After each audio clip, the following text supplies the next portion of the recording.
மக்கள் மேடை நிகழ்ச்சிக்கு உங்களை வரவேற்கிறோம். தென்னிந்திய நல உரிமை சங்கம் பின்னாட்களில் நீதி கட்சியாக மாறியது. ஒரு நூற்றாண்டை கடந்திருக்கும் இந்த நீதி கட்சிதான் இன்றைய தமிழக அரசியலில் இருக்கக்கூடிய பெரும்பான்மையான கட்சிகளின் மூல கட்சியாக இருக்கிறது. திராவிட இயக்கத்தின் முன்னோடிகளாக நீதி கட்சியின் அந்நாளைய தலைவர்கள் இன்றும் போற்றப்படுகிறார்கள். திராவிட இயக்கம் வேரூன்றி இருக்கக்கூடிய தமிழகத்தில் நீதி கட்சி சாதித்திருக்கக்கூடிய பல விஷயங்கள் இருந்தாலும் அவற்றில் முதன்மையாக சொல்லப்படுவது நீதி கட்சி வலியுறுத்திய வகுப்பு வாரி இடஒதுக்கீடு. இடஒதுக்கீடு குறித்து இன்றைய சூழ்நிலையிலும் பல கட்டங்களில் விவாதங்கள் நடந்து கொண்டிருக்கக்கூடிய சூழலில் இந்தியாவின் பிற மாநிலங்களை ஒப்பிடும்போது இடஒதுக்கீட்டை ஓரளவுக்கு சாத்தியப்படுத்த முடிந்து பல இடங்களில் வெற்றி பெற முடிந்ததற்கான காரணம் நீதி கட்சி அந்நாளில் வலியுறுத்திய அந்த வகுப்புவாரி இடஒதுக்கீடும் கொண்டு வந்த அதன் அடிப்படையிலான திட்டங்களும் என்று பேசப்படுகிறது. நீதி கட்சியின் நூற்றாண்டு கொண்டாடப்படும் இந்த நாளில் நீதி கட்சியின் இருப்பு தமிழக அரசியல் களத்தோடு எவ்வாறு ஒப்பிட்டு பார்க்கப்படுகிறது, நீதி கட்சியின் சாதனைகளில் ஒன்றான இடஒதுக்கீடு குறித்து இந்த தலைமுறையின் பார்வை எப்படி இருக்கிறது என்பது குறித்து நாம் இன்றைய மக்கள் மேடை அமர்வில் வாதிக்க இருக்கிறோம். நம்மோடு தமிழ்நாடு பிராமணர் சங்கத்தைச் சேர்ந்த திரு ராமகிருஷ்ணன், எழுத்தாளரும் பதிப்பாளருமான திரு பத்ரி சேஷாத்ரி, வரலாற்று ஆசிரியர் திரு அருணன் மற்றும் எழுத்தாளர் ஒளிவண்ணன் ஆகியோர் விரைவில் நம்மோடு இணைய இருக்கிறார்கள். தொடர்ந்து நிகழ்ச்சிக்கு செல்லலாம். திரு பம்மல் ராமகிருஷ்ணன், உங்களிடமிருந்தே ஆரம்பிக்கலாம் நினைக்கிறேன். நீதி கட்சியினுடைய துவக்கம் என்பது பிராமணர் அல்லாத ஒரு அமைப்பாகத்தான் அதை முதல்ல அவங்க கொண்டு வர்றாங்க. அன்றைய காலகட்டத்தில் அது ஒரு சூட்டபிள் ஃப்ரேஸாக இருந்து பிராமணர் அல்லாத ஒரு இயக்கம் அப்படிங்கிற அந்த வரலாறுக்குள்ளெல்லாம் நான் இப்போ போகல. ஆனால் இன்றைக்கு நீதி கட்சி சொன்ன விஷயங்கள், நீதி கட்சி வலியுறுத்திய விஷயங்கள், அன்றைய சூழல் இன்றைக்கும் அப்படியே இருக்கிறது. நீதி கட்சியினுடைய கொள்கைகளை இன்றளவும் எடுத்து போராட வேண்டிய களம் அப்படியே தான் இருக்கு அப்படின்னு சொல்றாங்களே, இதை நீங்க ஏத்துக்கிறீங்களா? இல்லை சார், இது மேபி ஒரு 50-60 வருஷம் முன்னால் பொருத்தமாக இருக்கலாம் அந்த காலகட்டத்தில், அன்றைக்கு சமூக அமைப்பில். பட் இன்றைக்கி எவ்வளோ மாற்றம் ஏற்பட்டு விட்டது. சோகால்டு நீங்கள் அடித்தளத்துலேருந்து பார்த்தீங்கன்னா கூட எதுக்காக அவங்க போராடினாங்களோ that has been partly achieved. இந்தியாவில் எந்த இல்லாட்டும் தமிழ்நாடு மாநிலத்தில் மட்டும் இடஒதுக்கீடால் கொஞ்சம் நிறையா ஒரு டெவலப்மெண்ட் அப்லிஃப்ட்மெண்ட் வந்திருக்கு. அது இன்னைக்கு காலத்தில் அது சேம் ஸ்டேட்டஸ் சொல்ல முடியாது. இது நிறைய ஃபேக்ட்ஸ் அண்ட் ஃபிகர் இருக்குது, நிறைய மேகசினில் நிறைய பப்ளிகேஷனில் வந்திருக்கு. இது 2015க்கு இது அப்ளை ஆகாது. இல்லை, இடஒதுக்கீட்டை திராவிட இயக்கங்கள் அரசியல் கட்சிகளாக மாறி ஆட்சியில் இருந்தபோது அவங்க கொண்டு வந்த சட்டங்கள் மூலமாக பிற மாநிலம் கூடும்போது நல்ல அளவிலே அச்சீவ் பண்ணியிருக்கிறாங்க. உள்ளொதுக்கீடு போன்ற விஷயங்கள்லாம் அவர்கள் பாராட்டத்தக்க விஷயமாக இருக்கிறது. ஆனால் ஒட்டுமொத்த செட்டப்ல அந்த ஒரு குறிப்பிட்ட வகுப்பினரின் ஆதிக்கம் இன்னும் அப்படியே இருக்கிறது. போராட வேண்டிய களம் அப்படியே பாக்கி இருக்கிறது. இன்னும் போராட வேண்டிய தூரம் நிறைய இருக்கு அப்படின்னு சொல்றாங்களே, அதை நீங்க எப்படி பாக்குறீங்க? இல்லை சார், அப்படி ஐ திங்க் அதுமாரி சொல்ல முடியாது. அதுக்கு ஃபேக்ட்ஸ் அண்ட் ஃபிகர் இருக்கான்னு தெரியல. அப்படி சொல்றவங்க they should give the details. சமுதாய ஆதிக்கம் இல்லை. பர்டிகுலர்லி நான் பிராமண சங்கம் எடுத்துக்காமல் சமுதாய அமைப்பு ஒரு ஃபார்வர்ட் கம்யூனிட்டிக்காக தான் நாங்கள் போராடிட்டு இருக்கோம். Though we have a banner of Brahmin association. Problems are common for all the forward community. நாங்கள் அதுக்காக தான் நாங்கள் போராடிட்டு இருக்கோம். தவிர பிராமணாளுக்கு தனியாக கொடுங்க, பிராமணாளுக்கு நாங்கள் இதுவரை கேட்டது. சரி, நம்ம தொடர்ந்து பேசலாம். வரலாற்று ஆசிரியர் அருணன் இணைகிறாரு. திரு அருணன், அன்றைக்கு நீதி கட்சியினுடைய தேவை என்பது ஒரு வகுப்பினரிடமிருந்து ஆட்சி அதிகாரங்கள் மற்ற விஷயங்களை கைப்பற்றுவது அப்படின்ற அடிப்படையில் பிராமணர் அல்லாதோர் அப்படின்னு ஒரு அமைப்பை உருவாக்குறாங்க. ஆனால் இன்னைக்கு கால மாற்றத்தில் விஷயங்கள் மாறி இருக்கிறது. அப்படி ஒரு தேவை இருக்கிறதாங்கிற கேள்வி இருக்கு. நீதி கட்சி சொன்ன கொள்கைகள், நீதி கட்சி வலியுறுத்திய விஷயங்கள், நீதி கட்சி என்னென்ன மாற்றங்களை வேண்டும் என வலியுறுத்தியதோ அதன் இருப்பு இன்றைக்கும் அப்படியே இருக்குன்னு சொல்லலாமா? நிச்சயமா நிறைய மாறுதல்கள் ஏற்பட்டிருக்கு. நீதி கட்சியுடைய தோற்றம் என்பது அன்றைய சூழல்ல பிராமணருக்கும் பிராமணர் அல்லாத உயர் சாதியினருக்கும் இடையில் நிகழ்ந்த உரிமை போராட்டத்தின் விளைவு. அப்படி தான் நம்ம அதை பார்க்கணும். அவங்க ஆனால் அதில் ஒரு ஜனநாயக தன்மை இருந்துச்சு. காரணம், உதாரணமாக அன்றைய சென்னை மாகாணத்தில் பிராமணர்களுடைய எண்ணிக்கை மக்கள் தொகையில் ஒரு 3% தான். ஆனால் கல்வியிலும் சரி, அரசு பணியிலும் சரி, பொது வாழ்விலும் சரி, கிட்டத்தட்ட ஒரு 80%க்கும் அதிகமான, நான் பொதுவாக சொல்கிறேன், அதிகமான இடங்களை அவங்க வச்சுருந்தாங்க. அதற்கான நிறைய புள்ளி விவரங்கள் இருக்குது. நீதி கட்சி உருவாகும் பொழுது அதனுடைய பெயர் தென்னிந்திய நல உரிமை சங்கம். அதனுடைய அந்த அறிக்கை ஒரு புகழ்பெற்ற அறிக்கை இருக்குது. அந்த அறிக்கையில் இந்த புள்ளி விவரங்கள்லாம் கொடுத்து இந்த மாதிரி அவங்களுடைய எண்ணிக்கைக்கு சிறிதும் பொருந்தா வகையில் அவங்களுடைய இடம் என்பது இருக்குது. இன்றைக்கு நாங்களும் படிச்சுட்டு வந்திருக்கோம். நாங்கன்னு யாருன்னு அந்த பிராமணர் அல்லாத உயர் சாதியினரெல்லாம் பட்டியலிட்டிருப்பாங்க அந்த அறிக்கையில். நாங்களும் முன்னேறி வந்திருக்கோம், ஆனால் அரசு பதவிகளில் எங்களுக்கு இடம் கிடைக்கல, பொது வாழ்வில் எங்களுக்கு இடம் கிடைக்கல என்று தான் அந்த வேண்டுகோள் என்பதே அன்றைக்கு விடப்பட்டது. ஆகவே அன்றைக்கு அதிலே ஒரு ஜனநாயகத்தன்மை, ஒரு நியாயம் இருந்தது. ஆனால் அப்பொழுதும் கூட நீதி கட்சி இந்துக்களில் இருக்கக்கூடிய தாழ்த்தப்பட்ட மக்களுக்காக ஒன்றும் குரல் கொடுக்கல. அதே போல் சிறுபான்மை சமூகம், குறிப்பாக முஸ்லீம்களுக்கும் பிரச்சனைகள் இருந்துச்சு, அவங்களுக்காகவும் குரல் கொடுக்கல. ஆனால் அப்படித்தான் அது உருவாகி வந்தது. இல்லை, அப்படி குரல் கொடுக்கலன்றீங்க. ஆனால் மதுரையில் சவுந்தரபாண்டியனாருடைய இதில் பஸ் பேருந்துகளில் பயணம் பண்ணுறதுக்கு பஞ்சமர்களுக்கு அனுமதி கொடுத்த விவகாரமாக இருக்கட்டும், இல்லை பிற சாதியினர் குறிப்பாக தாழ்த்தப்பட்ட மக்களை நசுக்கக்கூடிய செயல்களில் அவங்க ஈடுபடல. உதாரணமாக MC ராஜா அவருடைய அந்த எக்ஸ்ப்ளோரேஷன் மற்ற எல்லா விஷயங்களும் ஒப்பிட்டு பார்க்கும்போது இன்றைய சூழலில் இருக்கக்கூடிய அந்த இடைநிலை சாதிகளுக்கும் தலித் மக்களுக்குமான பிரச்சனைகளை ஒப்பிட்டு பார்க்கும்போது அன்றைக்கு பிராமணர் இல்லாத ஒரு இயக்கம் அப்படி தாழ்த்தப்பட்ட மக்களை நசுக்கவும் ஏற்பாட்டிலையோ மற்ற விஷயங்களும் ஈடுபடலன்னு சொல்றாங்களே. அதாவது ஒரு சில தலைவர்கள் குரல் கொடுத்தாங்க என்பது உண்மை. நீங்க ஆனால் வரலாற்று ரீதியாக அவங்களுடைய அறிக்கைகள், அவங்களுடைய கோரிக்கைகள் இதெல்லாம் நீங்கள் எடுத்து பார்த்தீங்கன்னா அது பொதுவாக பிராமணர் அல்லாத உயர் சாதியினருக்காகத்தான் அவங்க குரல் கொடுத்தாங்க. பட் அப்படித்தான் வர முடியும். ஏற்கனவே பிராமணர்கள் ஒரு உச்சத்தில் இருந்த பொழுது அதை எதிர்த்து கேள்வி கேட்குறவங்க யாராக இருப்பாங்க? அந்த ஏணியில் அடுத்த கட்டத்தில் இருக்கிறவங்க தான். அவங்க தான் படித்து வந்திருக்காங்க, படித்து வந்திருக்கோம், ஆனாலும் எங்களுக்கு அந்த அரசு பொறுப்புகள் பணிகள் கிடைக்கல, பொது வாழ்வில் உரிய இடம் கிடைக்கல என்று அந்த குரல் அப்படித்தான் வருது. நான் அதை தவறு என்று சொல்லலை, ஆனால் உண்மை நிலைமையை சொல்கிறேன். அவங்களுக்காகத்தான் அவங்க குரல் கொடுத்தாங்க. ஆனால் அப்பொழுதே பாதிக்கப்பட்ட முஸ்லிம்கள், பாதிக்கப்பட்ட தாழ்த்தப்பட்ட மக்கள் இருந்தாங்க. இந்த பிராமணர் அல்லாத உயர் சாதியினருக்காக குரல் கொடுத்த அளவுக்கு இவங்களுக்காக அவங்க கொடுக்கல. இப்படித்தான் வந்தது. ஆனால் இன்றைக்கு என்ன நிலைமை என்றால், சில மாறுதல் நிகழ்ந்திருக்கு என்பதுக்கு சொல்ல வரேன். ஆனால் இன்றைக்கு என்னவென்றால், பிற்படுத்தப்பட்ட மக்கள், தாழ்த்தப்பட்ட மக்கள், சிறுபான்மையோர், குறிப்பாக முஸ்லிம்கள், இவர்களுக்கு இன்னும் பிரச்சனைகள் இருக்கின்றன. இவங்களுக்காகவும் குரல் கொடுக்க வேண்டியிருக்கு. அதே போல பெண்களுக்காகவும் குரல் கொடுக்க வேண்டியிருக்கு. அன்றைக்கு நீதி கட்சி பெண்களுக்காக பெரிதாக குரல் கொடுத்தா சொல்ல முடியாது. உண்மையிலேயே பெண்களுக்காகவும் தலித்து மக்களுக்காகவும் பிற்படுத்தப்பட்ட மக்களுக்காக பிரதானமாக இருந்த போதிலும் இவர்களுக்காகவும் குரல் கொடுத்தது பெரியார் தான். அவர் 1925 துவக்கிய சுயமரியாதை இயக்கம் தான். என்னை பொறுத்தவரை நீதி கட்சியுடைய நூற்றாண்டு அது உண்மைதான். ஆனால் அதை விட மிகுந்த முக்கியத்துவம் நான் எதுக்கு தருவேன் என்றால், பெரியார் உருவாக்கிய சுயமரியாதை இயக்கத்துக்கு இப்பொழுது 90 வயது. ஆகவே அதுவும் முக்கியம். இந்த அடிப்படையில் அது ஒவ்வொரு கட்டமாக அது வருகிறது. கட்டங்கள்ல நான் பார்க்கிறது என்னன்னா, பின்னாட்கள்ல நீதி கட்சியின் தழுவலாக வந்த திராவிட இயக்கங்கள், திராவிட அரசியல் கட்சிகள் இடஒதுக்கீடு போன்ற விஷயங்கள்ல ரொம்ப குறிப்பாக சொல்லத்தகும் சாதனைகளை செஞ்சிருக்காங்க. ஓரளவுக்கு அடுத்த தரப்பினர் மேல வருவதற்கு இந்த இடஒதுக்கீடு கைப்பற்றி இருக்கு, காப்பாற்றி இருக்கு அப்படின்னா அது நீதி கட்சியினுடைய அந்த மூலத்திலிருந்து தானே தொடங்குது. அப்ப அதை முற்றிலுமாக மறுத்துற முடியுமா? இல்ல, நான் அதெல்லாம் மறுக்கல. அதான் நான் கவனமா சொல்றேன். அவங்க அதுக்காக குரல் கொடுத்தாங்க. பிராமணர் அல்லாத உயர் சாதியினருக்கும் இடம் கொடுங்கன்னு கேட்டாங்க. ஆனால் அதை இன்னும் திட்டவட்டமாக வடிவம் எடுத்தது என்பது பெரியார் தலையெடுத்த பிறகுதான். நண்பருக்கு நல்லா தெரியும், ஒரு உருப்படியான வகுப்பு வாரி அரசாணை என்பது முத்தையா முதலியாருடைய அரசாணை தான். 1921 அவங்க கொண்டு வந்தாங்க. 26-27 தான் வருது. அதற்கு பின்புலமாக ஏற்கனவே 25 பெரியார் உருவாக்கிய அந்த பகுத்தறிவு இயக்கம், அந்த சுயமரியாதை இயக்கம் என்பதும் இருக்குது. ஆகவே இதெல்லாம் சேர்ந்து வருது. நிச்சயமாக இடஒதுக்கீடை கொண்டு வந்ததில் நீதி கட்சிக்கும் ஒரு பங்கு உண்டு. ஆனால் அதைவிட முக்கியமான பங்கு பெரியாருடைய சுயமரியாதை இயக்கத்துக்கு உண்டு என்பதுதான் என்னுடைய மதிப்பு. திரு பத்ரி, இடஒதுக்கீடு அப்படிங்கிற அந்த போர்ஷன்ல நீதி கட்சியினுடைய பங்களிப்பு முக்கியமானது, ஒரு தொடக்க புள்ளியாக அது அமைந்தது அப்படின்னு சொல்லலாம். ஆனால் அந்த தொடக்க புள்ளி இன்னும் சரியாக அமைந்திருக்கலாம். அது பிராமணர் அல்லாத உயர் ஜாதியினருக்கு இருந்தது, ஆனால் அடுத்தடுத்த கட்டங்களில் இல்லை அப்படின்னு சொல்லும்போது இந்த இரண்டையும் நீங்க எப்படி ஒப்பிட்டு பார்க்குறீங்க?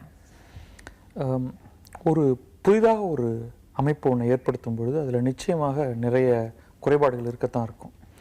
ஏன்னா இது ஏற்கனவே வேறு ஒரு இடத்துல இயங்கி கொண்டிருக்கக்கூடிய ஒன்றை எடுத்து இங்கே கொண்டு வரோம்னா அதில் நிறைய முன்னேற்றங்களை கொண்டு வரலாம். இது ஒரு விதத்தில் இந்தியாவை பொறுத்த வரைக்கும் ஒரு இண்டிஜினஸ் டெவலப்மெண்ட் தானே இந்த வகுப்புவாரி பிரதிநிதித்துவம் அப்படிங்கிறது. அப்போ அதில் நம்ம இன்றைக்கு ஹைண்ட்சைட் இவ்வளவு நாள் கழித்து அதில் பார்க்கக்கூடிய குறைபாடுகளை வைத்து அவர்கள் இன்றைக்கு இன்னும் சிறப்பாக செய்திருக்கலாமே அப்படின்னு சொல்கிறது அவ்வளவு நியாயமாக இருக்காது. இதுவே ஒரு ட்ரையல் அண்ட் எரர் ப்ராசஸ் தானே. உங்களுக்கு அதுவும் ஒரு முழுமையான ஒரு சுதந்திரம் இல்லாத ஒரு கட்டத்தில், முழுமையான மக்களாட்சி இல்லாத ஒரு காலகட்டத்தில் இருக்கிற அந்த ஒரு ரெஸ்ட்ரிக்டட் செட்டப்பில் ஒரு ப்ரப்போசல் முன்வைக்கப்பட்டது. ஸோ அது இன்னும் சிறப்பாக இருந்திருக்கலாம் அப்படிங்கிறது ஒரு பக்கம். இன்னொன்று, அதுக்கான ஒரு ஒரு ஒரு டேக் ஆஃப் அண்ட் லேண்டிங் அப்படிங்கிறது இருக்கு இல்லையா, அதெல்லாம் இன்னி வரைக்கும் கூட நம்ம இன்னும் அதை பற்றி முடிவெடுக்கலை. ஒரு இந்த மாதிரியான இடஒதுக்கீடுங்கிறதுக்கான எண்ட் என்ன, அதோடைய பர்பஸ் என்ன, அது எங்கே போய் முடியணும், என்ன மாதிரியான ஒரு ஈக்விட்டபிள் ஒரு சமுதாயத்தை நம்ம ஏற்படுத்தணும், அந்த சமுதாயத்தை ஏற்படுத்துறதுக்கு இந்த இடஒதுக்கீடுங்கிறது மட்டும் போதுமா? அது ஒரு தனி விவாதம். இடஒதுக்கீடு வெட்டுமத்தில சம உரிமை சம வாய்ப்பு வந்துருமான்னு அது நான் சொல்ல வந்தது என்னன்னா, அந்த சமயத்துல அது வேற மாதிரியாக இருந்திருக்கலாமே அப்படின்னு பேசுவதற்கு இன்றைக்கு அது நியாயமாக இருக்காது. வேற மாதிரி இருந்திருக்கலாம்ங்கிறத தாண்டி வேறொரு கேள்வியும் இருக்கு. ஒளிவன், உங்களிடம் தான் கேட்கிறேன். இந்த படிநிலையில் எனக்கு மேல் இருக்கக்கூடியவர்கள் எனக்கான வாய்ப்பை மறுக்கிறார்கள் அப்படின்னு உரிமை போராட்டத்தை முன்னெடுக்கும் போது, எனக்கு கீழ் இருக்கவர்களையும் அரவணைத்துக் கொண்டு அந்த போராட்டத்தை நடத்தி இருந்தால் இன்னும் வேகமாக, இன்னும் வலுவாக இந்த இடஒதுக்கீடு கீழ்நிலை வரை இந்த பலன்கள் சென்றிருக்கும். அதை ஒருவேளை அந்த காலகட்டத்தில் நீதி கட்சியால் செய்ய முடியவில்லை அப்படின்னு எடுத்துக்கலாமா, இல்ல செய்யவில்லைன்னு எடுத்துக்கலாமா? 100 வருஷங்கள் கழிச்சு இன்னைக்கு அன்றைக்கு உள்ள நிலைமை நம்ம பேசுறோம். ஆனா அன்னைக்கு இருந்த நிலைமை எப்படின்னா, பார்த்தீங்கன்னா அதுக்கு முன்ன 1000 ஆண்டுகளாக மறுக்கப்பட்டிருக்குது. பிராமணர்கள் தவிர வேற யாருக்குமே படிக்கிறதுக்கு உரிமையே இல்லை.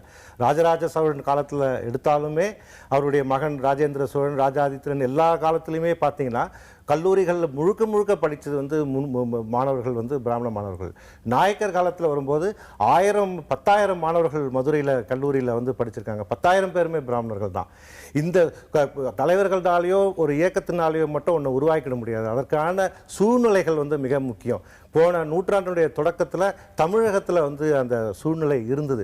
சாதாரணமாக பள்ளிகள் இங்கே மாணவர்கள்லாம் உட்காந்துருக்காங்க, கல்லூரிகளுக்குள்ள போகிறதுக்கே அனுமதி இல்லை. அன்னைக்கு பிற்படுத்தப்பட்டவர்கள் தாழ்த்தப்பட்டவர்கள் இல்லை, படிக்கணும்னு யார் முன்னால் வராங்களோ வண்டிக்குள்ளே ஏறவங்களுக்கே இருக்கிறவங்க இடம் கொடுக்காத நிலைமை இருந்தது. இதுக்கு தொடக்கமே டாக்டர் நடேசன் இடத்துக்கு சில மாணவர்கள் 30-35 மாணவர்கள், நாங்கள் கல்லூரியில் எங்களுக்கு அனுமதி கிடைச்சிருக்கு பல சிக்கல்களுக்கு இடையே, ஆனால் எங்களுக்கு தங்கி படிக்கிறதுக்கு ஹாஸ்டலில் அலோ பண்ண மாட்டேன், வேணா சாப்பாடு வாங்கிட்டு போங்கன்னு அங்கே இதே சென்னையில் தான் நடந்தபோது அவர் மனசு நொடிஞ்சு போய் தான் அன்னைக்கு ஆரம்பிக்கிறாங்க. அதுக்கு பிறகு தான் பெட்டி தியாகராயாவும் அப்புறம் நாயரும் இணைஞ்சு தான் இதை கொண்டு வராங்க. அன்னைக்கு இருந்த நிலைமை எப்படியாவது யார் முன்னால் வராங்களோ அவங்களுக்கு வழி கொடுப்போம். ஏற்கனவே ட்ரெயினுக்குள்ளே உட்காந்துருக்குறாங்க, எனக்கு அனுமதி இல்லை, நான் தான் முன்னால் ஏற பார்க்குறேன். அப்போ நான் எனக்கு பின்னால் யார் இருக்காங்க நான் பார்க்கல. இந்த இடஒதுக்கீடு இதெல்லாம் ஒரு நாளில் நடக்கக்கூடியதல்ல. இதெல்லாம் தலைமுறையாக வர வேண்டியது. நான் இன்னைக்கு இங்கே உட்காந்துருக்கிறேன்னா அன்னைக்கு அவங்க விதைச்சது தான். என்னுடைய அப்பா படிக்கும்போது எவ்வளோ சிரமப்பட்டாங்க. ஒரு ஜெனரேஷனுக்கு முன்னே எங்கள் அப்பா மட்டும் தான் படித்தார், மற்ற அவருடைய சகோதரர்கள் யாருமே படிக்கல. எங்கள் அப்பா படிக்கும்போதே பல கேள்விகள், நீ எல்லாம் ஏன் படிக்கிற, மாடு மேய்க்க போகலாம் இல்லையா அப்படின்னு தான் இந்த சமூகத்தில் கேட்டாங்க. இன்றைக்கி மறந்துடலாம், என் மகன் கேட்கலாம், எனக்கு அடுத்த தலைமுறை கேட்கலாம், எதுக்கு இடஒதுக்கீடுன்னு கேட்கலாம். ஆனால் அப்படி இல்லை. இன்றைக்கி அந்த இடஒதுக்கீடுனால தான் இன்றைக்கி இட் இஸ் லைக் இப்போ பார்த்தீங்கன்னா ஒரு இது மாதிரி தான், இன்ஸ்டன்ட் காஃபி இல்லை, அது இஸ் ஃபில்டர் காஃபி மாதிரி தான். கொஞ்சம் கொஞ்சமாக டிகாஷன் இறங்குறது தான். மேலேருந்து இன்றைக்கி கீழே வரைக்கும் சமீபத்தில் நீங்கள் 80களில் பார்த்தீங்கன்னா வன்னியர்களுக்கெல்லாம் ஒதுக்கீடு கொடுத்தாங்க. அதனுடைய பலன் நம்ம 20 வருஷத்தில் பார்த்தோம். அருந்ததியினருக்கு ஒதுக்கீடு. இன்னைக்கு ஒவ்வொரு மக்களும் நானும் அந்த ட்ரெயினில் பஸ்ஸில் ஏறதுக்கு எனக்கும் உரிமை இருக்குது. சமூகம்ங்கிறது சமூகத்தை ஒரு பக்கத்தில் மட்டும் வச்சுக்கிட்டு ஒரு சமூகத்தை ஓட்டிட முடியாது. எல்லாரையும் ஏற்றுக்கிட்டு ஒரு இன்க்ளூசிவாக போகிற சொசைட்டி தான் முடியும். இடஒதுக்கீடு இன்றைய புரிதலில் பெருமளவு மாறுபட்டிருக்கு.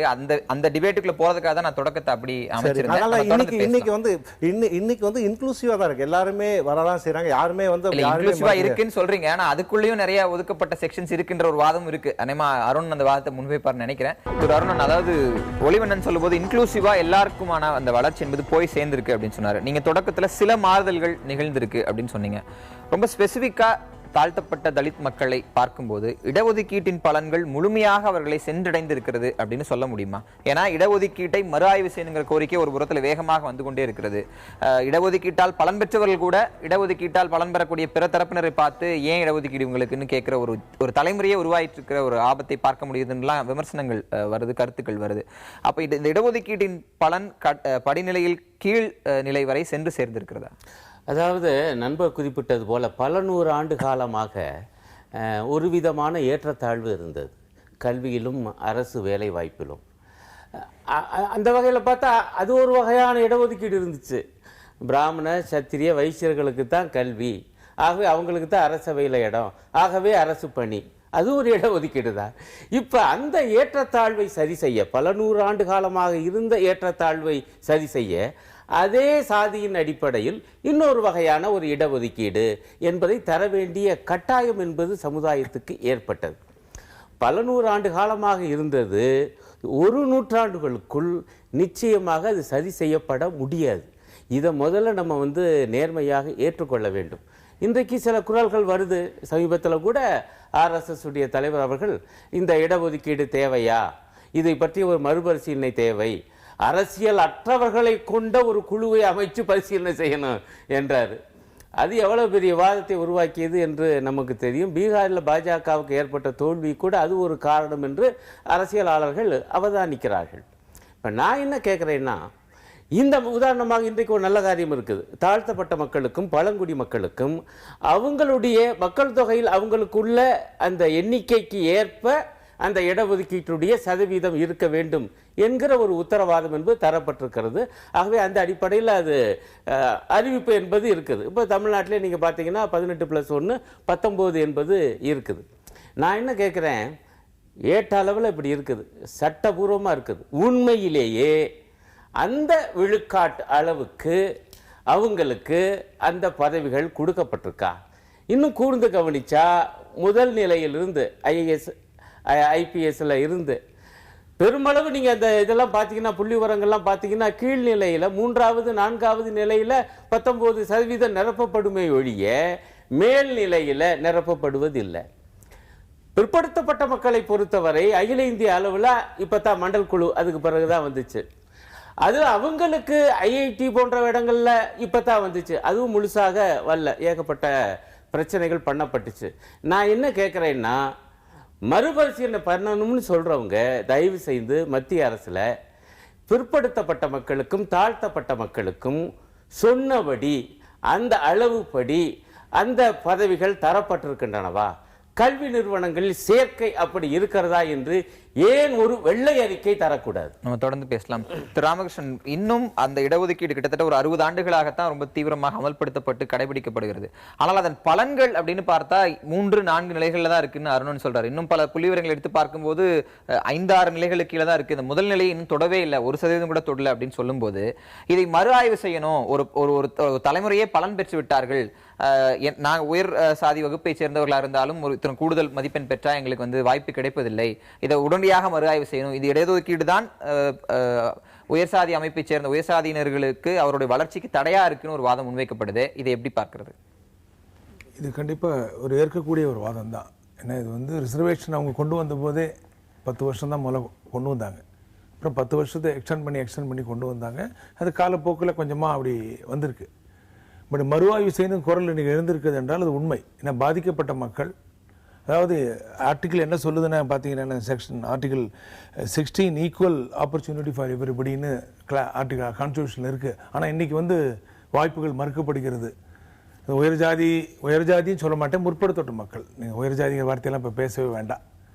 அது அந்த காலப்போக்கில் மாறி போச்சு. முற்படுத்தப்பட்ட மக்கள் எவ்வளோ மார்க் வாங்கினாலும், நான் 98 வாங்கினா வார்த்தை காலப்போக்கில் மாறிச்சு. நீங்க முற்படுத்தப்பட்டன்னு சொன்னாலே பிற்படுத்தப்பட்ட ஒன்று இருக்குன்னு தானே இல்ல, அவங்க கவர்மெண்ட் நாமன்கிளேச்சர் அப்படி தான் வச்சிருக்காங்க. FC அவங்க கிளாரிஃபிகேஷன் சார். இப்போ அவங்க வச்சது நாம அப்படித்தானே பேச முடியும். BCன்னு சொல்லும்போது அவங்க அடுத்தது நீங்க உயர் சாதின்றதே மாறி போச்சு சொல்லும்போது முற்றிலுமாக சாதியை ஒளிந்து விட்டது ஒரு டோன் வருது. அதனால அந்த கிளாசிஃபிகேஷன்ல போனா தொடர்ந்து பேசுங்க. அது என்னன்னா, இன்னைக்கு 198 மார்க் வாங்கியும் மெடிக்கல் அட்மிஷன் கிடைக்கல, இன்ஜினியரிங் அட்மிஷன் கிடைக்கல, சில குறிப்பிட்ட அந்த சமுதாயத்தை வருத்தப்படும் போது அதுக்கு என்ன limit? What is the reason? எல்லாருமே உங்களுக்கு வருத்தப்படுறாங்க. ரிசர்வேஷன் பெனிஃபிட், அதாவது கஷ்டப்படுற நல்ல மெரிட் பாய்க்கு, நல்ல ஒரு மெரிட்டோரியஸா வரவனுக்கு ஏன் வாய்ப்புகள் மறுக்கப்படுகிறது? அது அவன் தப்பா? சரி, அந்த சமுதாயத்துல பிறந்ததுக்காக அவன் தப்பா? திரு ஒளிவண்ணன், இப்போ திரு ராமகிருஷ்ணன் சொல்ற கேள்வி என்பது, நம்ம மறுபடியும் நீதி கட்சியோட துவக்கத்துக்கு போனோம்னா பிராமணர் அல்லாதோர் ஆனா உயர் சாதியினரால் துவக்கப்பட்ட கட்சி அப்படிங்கிற அடிப்படையில நம்ம அதை கன்ஃபைன் பண்ணி ரெண்டையும் ஒப்பிட்டு பார்த்தா பிராமணர் வகுப்பு மட்டும் இல்ல, அதற்கு அடுத்து இருக்கக்கூடிய எஃப்சி கேடர்ல இருக்கிற பல சமுதாய மாணவர்களிடமிருந்து அடுத்த தலைமுறையிடமிருந்து இடஒதுக்கீடு மீதான ஒரு கோபத்தை பார்க்க முடிகிறது. இடஒதுக்கீடு வந்து எங்கள் வாழ்வை பாதித்து விட்டது அப்படின்ற ஒரு கோபத்தை பார்க்க முடிகிறது. அடுத்து வரக்கூடிய பிற்படுத்தப்பட்ட தலித் மாணவர்கள் மீதான ஒரு கோபமாக அது மாறி இருக்கிறது. இப்படி ஒரு தலைமுறை நீதி கட்சியோட நூற்றாண்டை கொண்டாடுற ஒரு காலகட்டத்தில் தமிழகத்தில் உருவாகிட்டு இருக்கு அப்படின்னா அதுக்கு என்ன காரணம்? இது ஒன்று முதல்ல திட்டமிட்ட பிரச்சாரம் ஒன்று, இதுக்கு எதிராக வந்து ஆரம்பத்திலிருந்து வந்த பிரச்சாரங்கள். ரெண்டாவது வந்து மார்க்கு தகுதிங்கிறது வந்து போய் நீங்கள் ஒவ்வொரு வருஷமும் நடக்கிற கட் ஆஃப் மார்க்ஸ் எடுத்து பார்த்தீங்கன்னா அது ஓப்பன் காம்படிஷன், அதில் உள்ளது 199 தான், பிற்படுத்தப்பட்டவர் வந்து 198 வருது, மிகவும் பிற்படுத்தப்பட்டவர் 197 வருது, வந்து அதுக்கு தாழ்த்தப்பட்டவர்கள் 194 195 தான் வருது. ஏதோ பாஸ் பண்ணவங்க மட்டும் அப்படியே உள்ளே போகிற மாதிரிலாம் மெடிக்கல் காலேஜ் இது இல்லை. நீங்கள் அந்த புள்ளி விவரங்கள் எடுத்து பார்த்தீங்கன்னா அது ஒன்று. ரெண்டாவது வந்து இன்னும் வந்து இதோட திட்டம் முழுக்க போய் சேரலை. இங்கே வந்து எங்கே படிக்கிற இடத்துக்கு மட்டும்தான் இங்கே ரிசர்வேஷன். அது போக அரசாங்க வேலைகள்லாம் மிக மிக குறைவு. இன்றைக்கி வந்து முழுக்க தனியார் துறைகள்லாம் இருக்குது. தனியார் துறைகளுக்கு வந்து நம்ம இன்னும் இடஒதுக்கீடே கொண்டு வரலாம். அங்கே திரும்பவும் பார்த்தீங்கன்னா அதே ஆதிக்க ஜாதியினர் தான் உள்ளே போய் சேர்றாங்க. மத்திய அரசாங்கத்தை பொறுத்த வரைக்கும் மண்டல் கமிஷன் வந்து கூட இன்னும் அதை முழுமையாக இன்றைக்கி கொண்டு வரல அப்படிங்கிறது தான் உண்மை. நீங்கள் இன்றைக்கி வெஸ்ட் பெங்கால் போன்ற இடத்துலலாம் பார்த்தீங்கன்னா இன்னும் 80-85% இன்னும் பிராமணர்கள் தான் வந்து எல்லா மந்திரி பதவிகளை இங்கே ஒரு 100 வருஷத்துக்கு முன்னே எப்படி இருந்ததோ அதே நிலைமை தான் இருந்தது. அதனால் மெரிட் அப்படிங்கிற கான்செப்ட் வந்து பேசவே முடியாது. ஏன்னா இந்த சொசைட்டி வந்து எல்லாரையுமே இன்க்ளூசிவாக தான் எடுத்துகிட்டு போகணும். அப்படி ஒன்றும் 35-45 மார்க் வாங்கணும் யாரும் உள்ளே போகல. நல்ல மார்க் வாங்கினவங்க தான் உள்ளே போகிறாங்க. அவர்களை வந்து கொண்டு போக வேண்டியது நம்முடைய கடமை தான். இது எப்படின்னா இது நம்ம மென்டாலிட்டி அப்படி தான். நான் வண்டிக்குள்ளே ஏற வரைக்கும் நான் ஏறதுக்கு எப்படின்னு ஏறிக்கிறது, நான் ஏறி உட்கார்ந்ததுக்கப்புறம் அடுத்து வரவனை வந்து இங்கே இடம் இல்லைன்னு சொல்கிற மாதிரி தான். ஆனால் இதையெல்லாம் வந்து நம்ம வந்து ஃபெசிலிட்டேட் பண்ணி எல்லாருமே வண்டிக்குள்ளே போகிற மாதிரி செய்ய வேண்டியது தான் நம்முடைய சமூகத்தினுடைய ஆர்வலர்களுடைய கடமை, அரசாங்கத்தினுடைய கடமை. அப்போ தான் எல்லாரும் அந்த சமூகம் என்கிற வண்டியில் பயணிக்க முடியும். சகோதரர் சொல்கிறாரு. ஆனால் இன்னைக்கு இடஒதுக்கீடு வந்து நம்ம ஒரே யூனிஃபார்ம் ஸ்கேல் அப்ளை பண்ண முடியாது. மற்ற மாநிலத்தில் ஒரு மாதிரியாக இருக்குது, தமிழ்நாட்டில் வித்தியாசமாக இருக்குது. ஆனால் நம்ம வந்து தமிழ்நாட்டை பற்றி தான் இப்போ பேச முடியும். இல்லை அதுக்கு தான் நாங்கள் என்ன சொல்கிறோம்,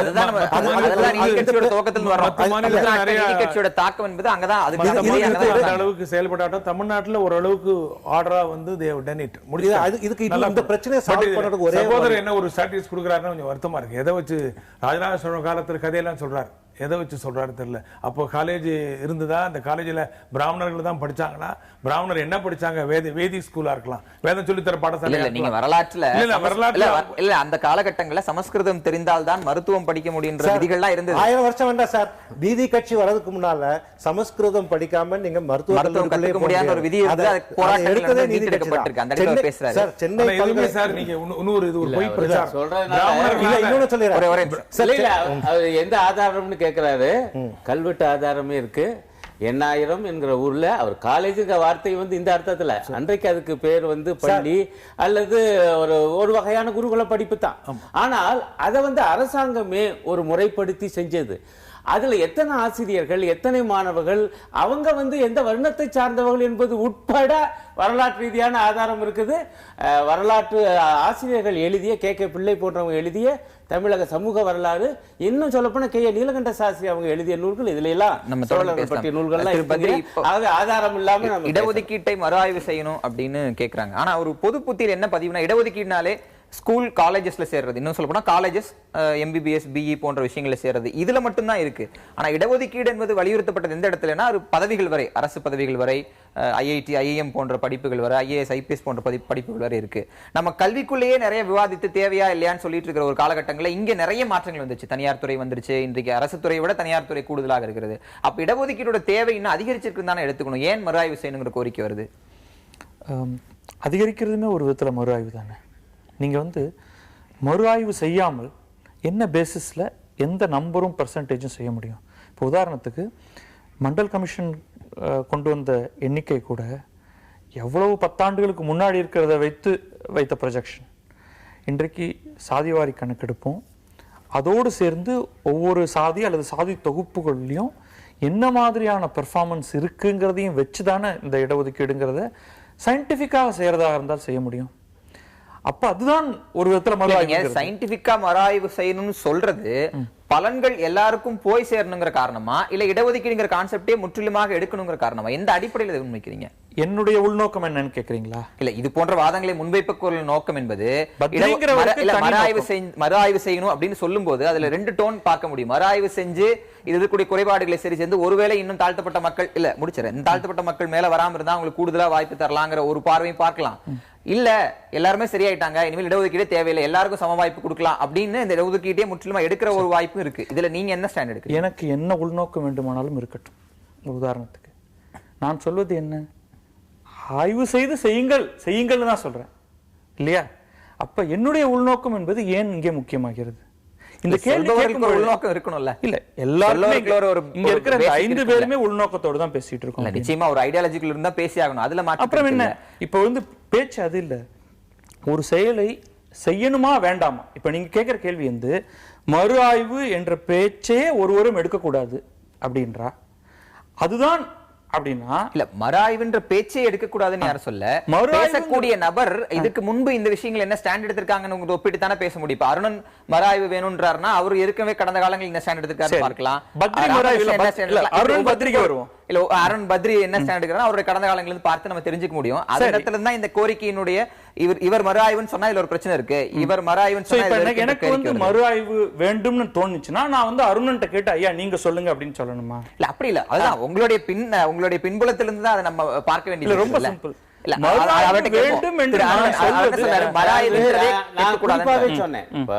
RSS தலைவர் மோகன் பகவத் அவங்களுடைய பேட்டி ஆர்கனைசர் பத்திரிகையிலும் பாஞ்சஜன்யா 2லயும் ஒரே நேரத்தில் வெளிவந்திருக்கு. அதை நம்ம படிச்சு பார்த்தா அவர் என்ன அர்த்தத்தில் சொல்றான்னு அது ஒரு மிக தெளிவான ஒரு வாக்கியம். இன்றைக்கு இருக்கக்கூடிய இடஒதுக்கீடு சிலருடைய உரிமைகளை பறிச்சிருச்சு. அவங்க யாருன்னா இடஒதுக்கீடு இல்லாத கலாச்சார காவலர்கள், அவங்களுடைய உரிமை பறிபோய் இருக்கு என்கிற வாக்கியம் இருக்கு. மேலும் ஏற்கனவே RSS நீங்க சொல்றது ஒரு அர்த்தம் இருக்கு. RSS உடைய பாரம்பரியம் என்னன்னா பொதுவாக இந்த மாதிரி இடஒதுக்கீடு அவங்க ஆதரிச்சதல்ல. நமக்கு தெரியும் மண்டல் குழுவுக்கு எதிராக எவ்வளவு பெரிய அந்த கலவரத்தை ஏற்படுத்தினா அதன் பின்பு RSS இருந்தது என்பது. இன்னும் சொல்ல போனா VP சிங் அரசு மண்டல் குழுவை அமுல்படுத்திய காரணம் அதை ஒழித்து கட்டத்தான். VP சிங் ஆட்சியை நேரடியாக எதிர்க்க முடியாது என்றுதான் ராமர் பிரச்சனையை எடுத்துக்கொண்டு ரத யாத்திரையை அத்வானிஜி துவக்கினார் என்பதெல்லாம் உலகறிந்த உண்மை. ஆகவேதான் நீ சொல்வது ரொம்ப முக்கியம். யார் சொல்லுகிறார்கள்? இப்ப நான் பத்திரி சொன்னா நான் புரிந்து கொள்வேன். ஏன்னா உண்மையிலேயே அவர் வேற ஒரு சர்டிபிகேட் கொடுத்துட்டாரு, அதனால வாங்கி இல்ல ஒண்ணும் தப்பு இல்ல. உங்க கேள்வியை நான் கடுமையாக எதிர்க்கிறேன். ஆனா பத்திரி போன்றவங்க எல்லாரும் இந்த பத்திரிங்கிற தனிநபருக்கு உள்நோக்கம் இருக்கின்றது என்னுடைய கேள்வி வரல. என்னுடைய கேள்வி என்னன்னா பொதுமக்கள் புரிதல் மோகன் பகவத்தாக இருக்கட்டும், நரேந்திர மோடியாக இருக்கட்டும், அப்படி ஒழிச்சு கட்டுறதாக இருந்தாலும் அது ஒரு அறிவியல் பூர்வமாக ஏதாவது அங்க நடக்கணும் இல்லையா? இல்ல அதற்கு முன்பே திரு பத்ரி இந்த பலன்கள் போய் சேர்ந்திருந்தா அது சொசைட்டில ரிஃப்ளெக்ட் ஆயிருக்கும்ல. நீங்க சொல்ற மாதிரி சயின்டிபிக் மெத்தட்ல ஆயிருக்கும்லன்னு சொல்றீங்க. இல்ல ஆயிருந்தா ஒருவேளை நீங்க சொல்ற மாதிரி இடஒதுக்கீட்டின் பலன்கள் where is the data scientific இல்ல ரிப்ளை ஆகலைன்னு தான பல அறிக்கைகள் சொல்லுது. சச்சார் கமிட்டி அறிக்கையில இருந்து பல அறிக்கைகள் சச்சார் கமிட்டி பார்த்தது முஸ்லிம்களை பத்தி. நீங்க நமக்கு மத்த எல்லாருக்கும் டேட்டா இருக்கா? இப்ப என்ன கேக்குறோம், டேட்டா என்னன்னு பாருங்க அப்படின்னு சொல்றப்பவே உள்நோக்கம் அப்படின்னு சொன்னா அப்ப எப்படி நம்ம அடுத்த ஸ்டெப்புக்கு போறது? சரி, இதுல டேட்டாவை பத்தி மட்டும் ஒண்ணு சொல்றேன். அவர் நண்பர் கேட்கறது அவர் மட்டும் இல்ல, நீதிமன்றமும் கேட்குது. இப்போ உதாரணமாக ஒவ்வொரு மாநிலமும் ஒவ்வொரு மாதிரி இருக்கு. மேற்கு வங்கத்தை பத்தி கூட சொன்னாரு. அங்க என்ன பிரச்சனைன்னா அங்க பிராமணர்கள், வைசியர்கள், அப்புறம் பார்த்தா டக்குன்னு தாழ்த்தப்பட்ட மக்கள், பழங்குடி மக்கள் வந்துடும். இந்த பிற்படுத்தப்பட்ட மக்கள் என்பது அங்கே கணிசமாக கிடையவே கிடையாது. அது அங்கே இருக்கக்கூடிய சிக்கல். அப்போ ஒவ்வொரு மாநிலமும் ஒவ்வொரு மாதிரி நிலைமை. இப்போ உச்சநீதிமன்றம் என்ன கேட்குது என்றால், அது பொதுவாக ஒரு கொள்கையை வச்சிருக்கு 50% மேலே போகக்கூடாதுன்னு. அது ஒன்று அரசியல் சாசனத்தில் இல்லை, அதுவாக ஒன்று சொல்லியிருக்குது. இப்போ தமிழ்நாடு விவகாரம் வரும்போது எதை வச்சு நீங்கள் 69 அப்படி என்றால் பிற்படுத்தப்பட்ட மக்கள் இவ்வளவு பேர்னு சொன்னா அதுக்கான புள்ளி உரத்தை கொடுங்கன்னு கேட்குது. ஆனால் என்ன சிக்கல் என்றால் சாதிவாதியான கணக்கெடுப்பே 30களுக்கு பிறகு இல்லை. இப்ப எடுத்ததை வெளியே விட மாட்டேங்கிறாங்க. கேட்டா அதுல ஏகப்பட்ட குழப்பம்ங்கிறாங்க. நமக்கு புரியல, குழப்பம் புரிதா சரி பண்ணி வெளியிடணும்ல. ஒரு பக்கம் டேட்டா வேணுங்கிறாங்க, இன்னொரு பக்கம் கிடைச்ச கலெக்ட் பண்ண டேட்டாவை கூட வெளியிட மாட்டேங்கிறாங்க சாதிவாதியான கணக்கீட. எனக்கு புரியல. அப்பனா திரு பத்ரி உங்கள்கிட்ட இருந்த பதில் சரியா இருக்கும்னு நினைக்கிறேன். அப்ப எந்த லைன்ல உங்களுடைய அந்த மறு ஆய்வுங்கிறது டிஃபர் ஆகுது, ஏன் அதை வலியுறுத்துறீங்க? நான் பல இடங்கள்ல இதை பத்தி பேசியிருக்கேன். இப்பொழுது நடந்துட்டு இருக்கிறது ஒரு சயின்டிபிக் ப்ராசஸ் கிடையாது. டேட்டா அப்படிங்கும்போது இப்போ வந்து நம்ம வந்து பல்வேறு சாதிகளாக பிரிந்திருக்கு. இந்த சாதிகள் தொகுப்புகளாக மாறி இருக்கு. அடுத்து இப்போ நம்ம சொல்ற பிற்படுத்தப்பட்டவர்கள், மிகவும் பிற்படுத்தப்பட்டவர்கள், ஒவ்வொன்றும் ஒரு தொகுப்பு. அதுக்குள்ள ஏகப்பட்ட சாதிகள் இருக்கு. எந்த சாதி எந்த தொகுப்பில் இருக்க வேண்டும் அப்படிங்கிறதுக்கு இன்றைக்கு ஒரு சயின்டிபிக் பேசிஸ் கிடையாது. இவர்களுடைய எண்ணிக்கை என்ன, இந்த ஒரு குறிப்பிட்ட சாதியில் அல்லது இந்த தொகுப்பில் எந்த அளவுக்கு முன்னேற்றம் அடைந்திருக்கிறார்கள் அல்லது இல்லை அப்படிங்கிறதுக்கான ஒரு வரையறை இன்றைக்கு இல்லை.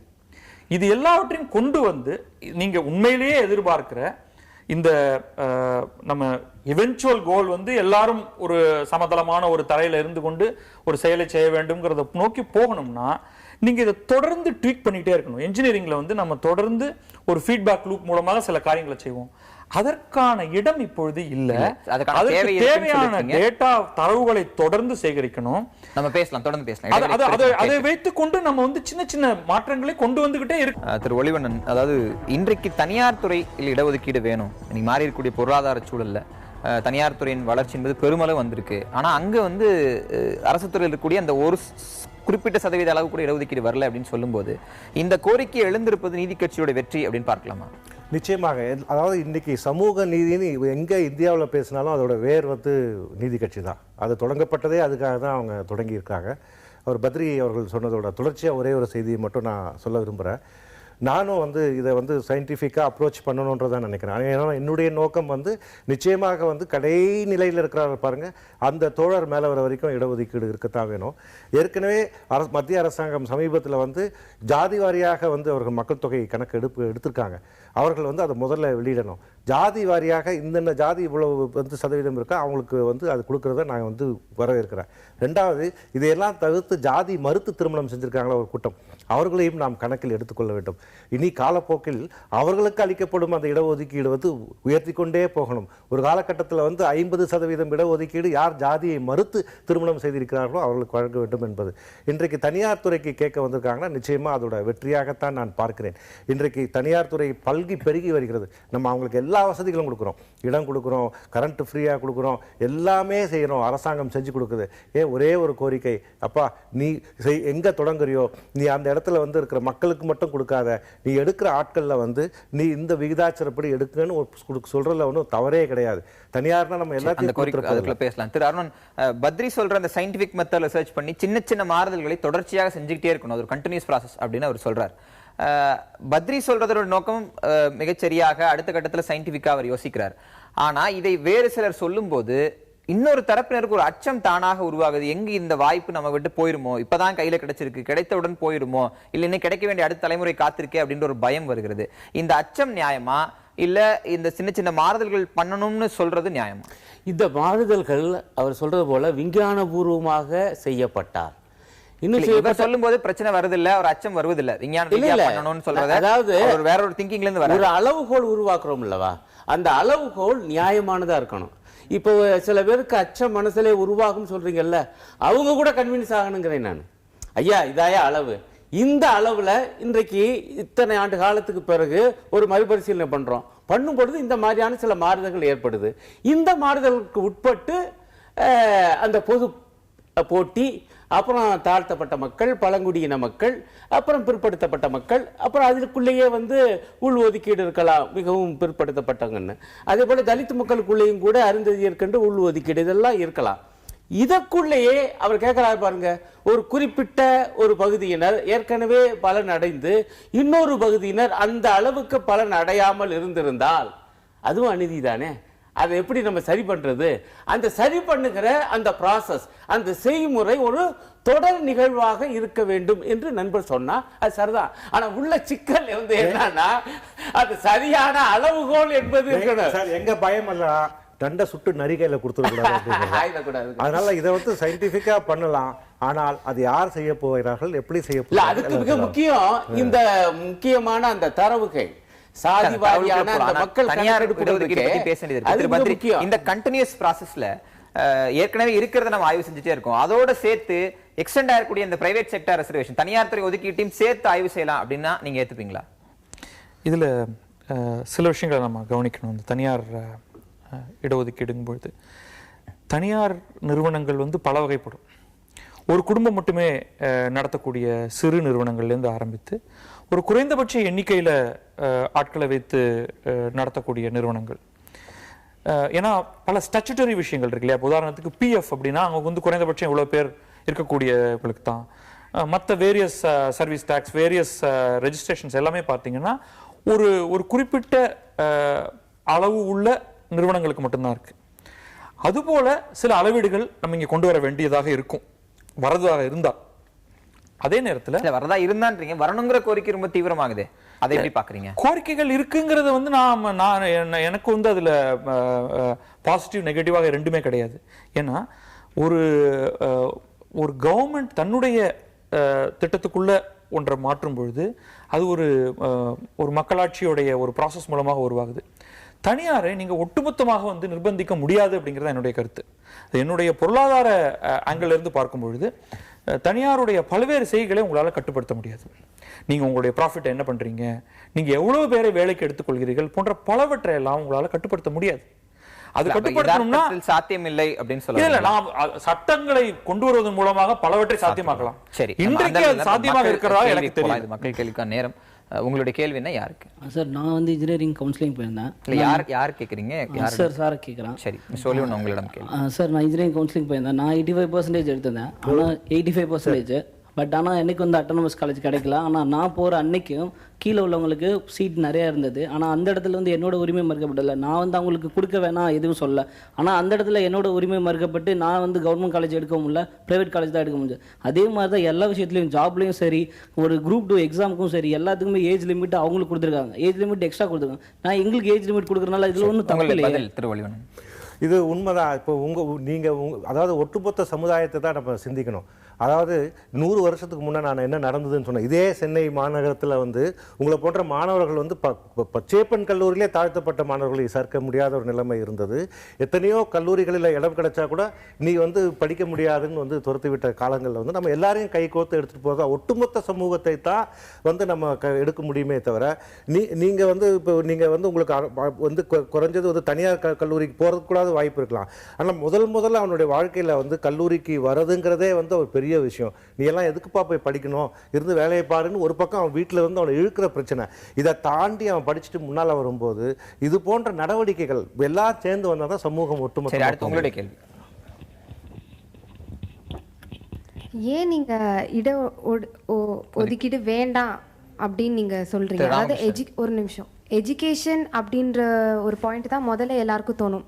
அவர் சொன்ன மாதிரி அதுவும் ஒரு பாயிண்ட். இவர் சொன்ன கருத்தை எடுத்துக்கலாம். அதை எதுக்காக நீங்க வந்து அதை வேண்டாம் அப்படின்னு ஒதுக்குறீங்க? நான் தெரிஞ்சுக்கிறேன். இது ஒரு மிஸ்கன்செப்ஷன். இன்னைக்கு ஃபார்வர்ட் பிராமண சங்கம் என்றைக்குமே இடஒதுக்கீடு எதிரானது இல்லை. நாங்கள் அப்படி இடஒதுக்கீடு வேண்டாம்னு சொன்னதில்லை. மறுபரிசீலனை செய்யுங்கன்னு அன்னைக்கு ஆரம்பித்த காலத்தில் இருந்த நிலவரம் வேற, 50-60 வருஷம் கழிச்சு இருக்க சுச்சுவேஷன் வேற. இன்னைக்கு ஸ்டாட்டிஸ்டிக்ஸ் இருக்கு. நீங்கள் மெடிக்கல்லையும் இன்ஜினியரிங்லேயும் அட்மிஷனில் எத்தனை other community OBC and SC people got admission விவரம், எத்தனை பேர் ஃபார்வர்ட் கமிட்டி வாங்கியிருக்காங்கிற உண்மை இருக்கு. ஸோ பாதிக்கப்பட்டது யாருங்கிறது இப்போ உண்மையாக தெரியும். நாங்கள் ரிவ்யூ பண்ண தான் சொல்கிறோம். ஜாதி ஒதுக்கீடு நாங்கள் இட ஒதுக்கீடு வேண்டானே சொல்லலை. வேற வசதி படைத்த மக்கள் அந்த பர்டிகுலர் குரூப் அவங்களே என்ஜாய் பண்ணிட்டு இருக்காங்க. மற்ற ஓபிசிலையும் எஸ்சிலையுமே பணக்கார ஒரு ஜெனரேஷன் 2 ஜெனரேஷன் வசதி படித்தவங்க திருப்பி they are cornering all the benefit அவங்களோட இன்ஃப்ளூயன்ஸ் வச்சு வாங்கிட்டு இருக்காங்க. அதிலே பாதிக்கப்பட்ட தாழ்த்தப்பட்ட மக்களுக்கு கிடைக்கல அந்த பலன் போய். அவர் சொல்றதை எப்படி புரிஞ்சுக்கிறது? பாதிக்கப்பட்டவர்கள் ஒரு தரப்பினரே அவர் சொல்றார், மறுதரப்புக்கு நாங்க மறு ஆய்வு தான் செய்யணும்னு சொல்றாரு. என்னுடைய பார்வைக்கு பத்ரி சொல்ற மறு ஆய்வுக்கும் அவர் சொல்ற மறு ஆய்வுக்கும் ஒரு வித்தியாசத்தை நீங்க அதாவது பாதிக்கப்பட்டவங்க என்கிற ஒரு சொல்லாடல அவர் பயன்படுத்துறாரு. ஆனா நான் என்ன கேட்கிறேன், பாதிப்புங்கிறத நண்பர் தயவு செஞ்சு பார்க்கணும். அதே போல அந்த மாணவ நண்பரும் பார்க்கணும். என்னன்னா, நீங்க வரலாறு மனசுல வச்சுக்கணும். Point number 1. 2வது, பாதிப்புனா என்ன? உங்களுடைய மக்கள் தொகைக்கு குறைவாக இந்த மாதிரியான இடங்கள் கிடைக்குது என்றால் பாதிப்புன்னு சொல்லலாம். ஏற்கனவே இருந்த நிலைமை என்னன்னா, நான் அதான் சொன்னேன், வெறும் 3% இருந்தவங்க ஒரு குறிப்பிட்ட சாதியினர் இடங்கள் 80%. இன்றைக்கு 3% கீழே குறைஞ்சு போச்சா? அதே போல இப்போ ஒரு விதான ஒரு தொகுப்பு வந்துருச்சு. பிற்படுத்தப்பட்ட மக்கள், தாழ்த்தப்பட்ட மக்கள், பழங்குடி மக்கள். தமிழ்நாட்டில் உள்ள பிற்படுத்தப்பட்ட மக்களுடைய மொத்த எண்ணிக்கைக்கு குறைவா அல்லது அதிகமா இந்த விழுக்காடு இருக்கே, தயவு செஞ்சு சொல்லுங்க. அதே போல தாழ்த்தப்பட்ட மக்கள் அது கரெக்டா ஈக்குவல் சட்டமே சொல்லுது, அது 18% 1%. எங்க அவங்களுக்கு கூடுதலாக கிடைச்சிருக்கு? அவங்களுக்கு கூடுதலாக கிடைக்காத பொழுது மற்றவங்களுக்கு எப்படி பாதிப்பு வரும்? ஒண்ணு.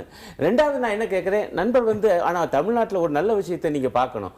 பொதுவாக இந்த இடஒதுக்கீடு தேவைதான் என்கிற உணர்வு உண்மையிலேயே இப்ப பாருங்க, அந்த பிள்ளைக்கு என்ன தோணும் டக்குன்னு, நான் சொல்றேன் இந்த வரலாறுலாம் தெரிஞ்சா அவர் கன்வின்ஸ் ஆகல. இல்லாட்டி இயல்பா என்ன தெரியும்னா, நான் இவ்வளவு மார்க் வாங்கியிருக்கேன், எனக்கு கிடைக்கல, அவருக்கு கிடைக்குது.